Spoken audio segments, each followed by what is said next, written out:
Hello and welcome to Dad Tech. Today we're going to be looking at a gimbal. It's this one right here. It's not an unboxing because it's already out of its box, but it's the Zhiyun Weebill 3E. So I'm just going to probably call it the 3E or whatever, but this is where it is. It's a brand new gimbal for me. It's actually just been released too. The reason I needed a new gimbal because I did have the Hohem Mt2. So that gimbal was kind of marketed around you can use a mirrorless camera, you can use a GoPro, you can use a phone. At that point, when I bought that, that literally was everything I had, and everything I needed it for was to cover them three. In reality, I actually only used it with my mirrorless cameras, and I never really used it for my phone or my GoPro. And I've actually sold my GoPro since and got another action camera. So it just never fit that. And then really the drawbacks of what I had there was the weight limit. As soon as I got the bigger lens on my cameras, so I've got the Sigma 16mm here and on my other camera. As soon as we got this bigger lens, that gimbal didn't work for this payload. And then my other camera that we're working on right now also has a cage on there and a few little other accessories that add to the weight.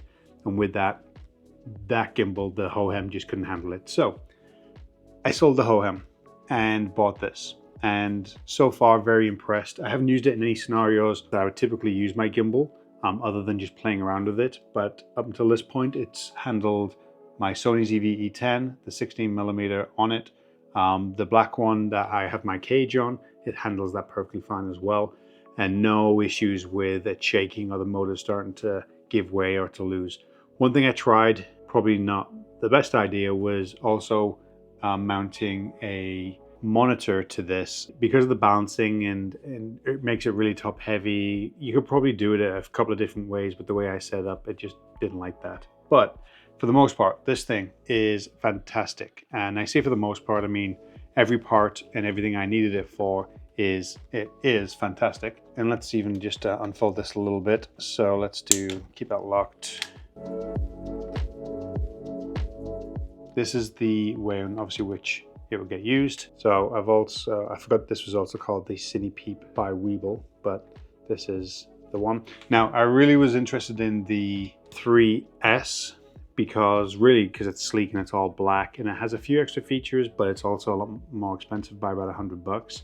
So this thing takes off some of the features, which I was fine with, and the color I wasn't too loving on this one.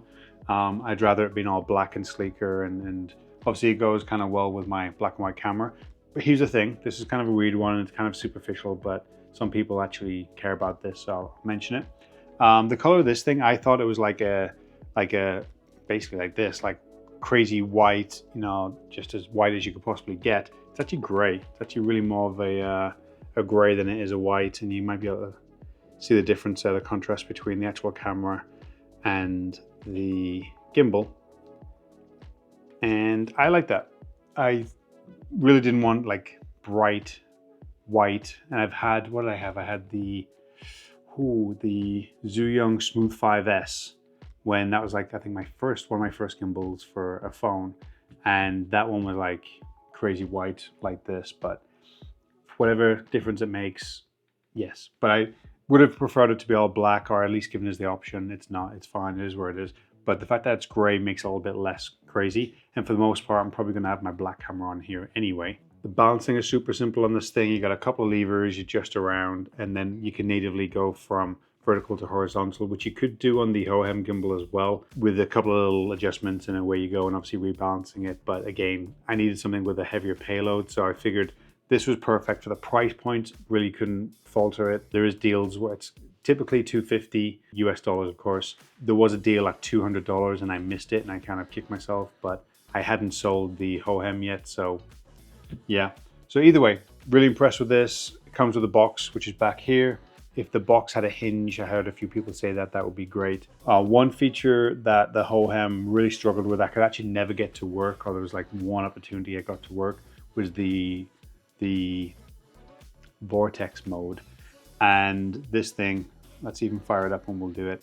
This thing does it perfectly fine. Now that's not to say I really want to do vortex modes all the time, though I have used it a couple of times and it looks cool. It's just not like your everyday thing that you'll use a gimbal for. The Hohem just could never really do it. It would try and it wouldn't even get close to it. So one thing I was thinking, okay, let's try, or as soon as I get this one, let's check out the vortex mode and see. I know for a fact it's going to work because I've seen heavier rigs on this. But that's kind of the benchmark to see if this thing can do it. And I'll give you an idea here. And if you go into the settings, you can do that automatically, but kind of cool. That's essentially not a reason why I bought it, but at least a decent test to make sure that it could do it. So yeah, this is it in action, all balanced and good to go. You can put a cord into the camera to control a couple of features. That's awesome, but just by Bluetooth by itself, I can do the shutter for both video and camera. Then, by the way, if I've called this the Cine Peep, it's a Cine Peer. We'll see when I edit this thing if I've called it the Cine Peer or Cine Peep. Cine Peep, Cine Peep, Cine Peep. I've also got a, let's just actually lock things out here. So I've got a quick release mount on the top, which is f38, and I use that for a whole bunch of stuff. So you've got the normal plate, but then you just come along with your camera and slide that in, and away you go. So the Hohem gimbal I also had the little handle so you can do underslung shots, and I highly recommend that, especially for the Hohem. I haven't got it for this yet, but I will be. That is definitely on the list to get because there's so many shots to get low to the ground and just makes it a little bit simpler and gives you a few carrying options, as well as if I am going to have a monitor while I'm doing stuff, I'll mount it to the handle instead of anything on here because I've already tried that and it didn't work. So I'll be getting the handle at some point. And I haven't seen many third-party ones, so I'm going to look directly at the one that Zhiyun offers. By the way, they didn't send me this, just as a reference. That one has like a wrist rest, so I'm really curious to see how that one looks. But this thing does what I needed to do. It does actually everything that the Hohem gimbal did, just more powerful and really, I just needed a gimbal that I knew I could grow with. So if I get a heavier camera, if I get a different lens, that I'm not starting to hit limits again and then have to invest into another gimbal or sell this one and go to another. I obviously, like I mentioned, have not used this gimbal in any specific scenarios other than just testing it out, but it handles it. It's a little bit heavier than my last one, but that comes with greater, I was going to say greater responsibility, but with more capability with its weight. And the app is great. It does everything that, basically this thing does everything the Hohem gimbal did. So I know going to this one, a lot of people, there were some features that were taken out of this one, but the price was cheaper. The features were taken back a little bit to save on cost. That's it. Them extra features I didn't need. And then the other feature I needed was to natively go into portrait mode. That is something I do when I'm doing stuff in my gym. I will shoot natively in portrait instead of having to do it in post. I just think it's a little bit more of a pain when you're doing it in post. It's not ideal. As a videographer, if I want to call myself that, I don't love shooting in vertical. In fact, I downright hate it. But it's what a client wants, and it's out there. So this, you literally just take this little button, you pull it out. It's got a little rail on. You'll see here, there's a rail right there. Put my right hand behind it. So you just basically take this out, and that rail then goes onto this piece. Talk about it when you can show it. And that's it. So that is me videoing in vertical natively. Whoop, let's lock it. But that's how you get it natively. So as I was saying, I don't love shooting vertical, but that's the world we live in right now. And it just feels so much unnatural to be in a horizontal time frame or a horizontal workflow and a horizontal frame. Yeah, but this does it. That's really the main thing, and it does it very easily. I just did it on camera. You saw how quick it was to go from one to the other.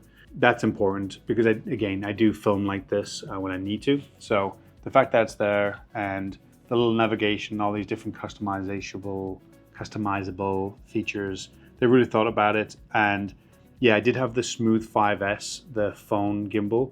And I think I said in one of my reviews that looked like a lightsaber, and it really did. I ended up getting rid of that one and actually ended up going to the Insta360 Flow. I know they've just released a Flow Pro, I think it is.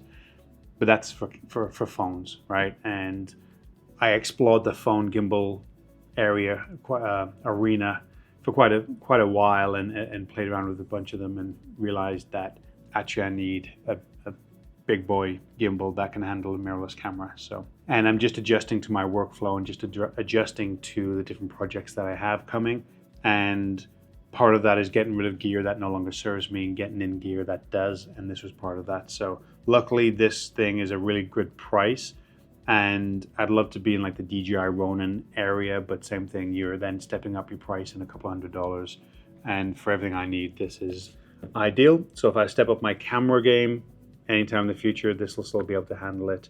And the only one thing was, I'd rather have it being black, but that's just a superficial thing. Paying an extra $100 just to have a superficial check box, not really ideal. The Cine pair, Cine Peep. Do you have it? Any questions about it? Let me know. So with that said, have a great day.